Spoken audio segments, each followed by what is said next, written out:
You want to know why the air in Ottawa smells like a back alley deal? It's because the politicians have forgotten that the criminal code wasn't written as a suggestion. Specifically, Section 119. Hey Canada, it's Earl.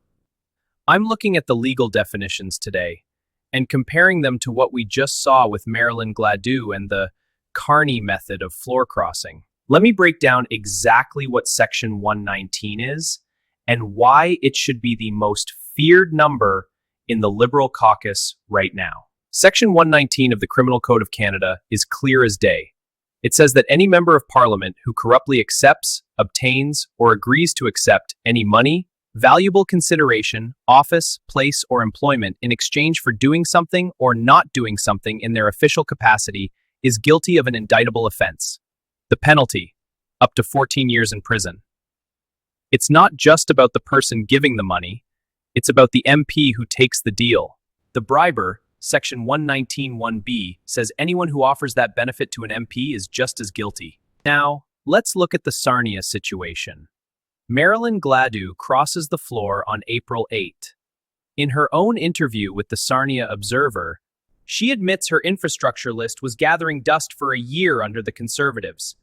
But the moment she flips, the infrastructure minister is on the phone ready to talk about the things we need. Here is the Section 119 problem, valuable consideration. In law, this doesn't just mean a briefcase full of cash. It means any benefit or advantage. If a minister offers millions in infrastructure funding for a specific riding contingent on that MP crossing the floor to help Mark Carney get his majority, that is valuable consideration. Corruptly, if the funding was denied when she was in the opposition but granted the second she became a Liberal, it suggests the decision wasn't based on need. It was based on a political transaction. Mark Carney is currently 1 seat away from a majority government. He needs these floor crossers like he needs oxygen. If his ministers are using taxpayer-funded infrastructure as a bounty to buy those seats, they aren't just playing hardball. They are dancing right on the edge of a criminal indictment.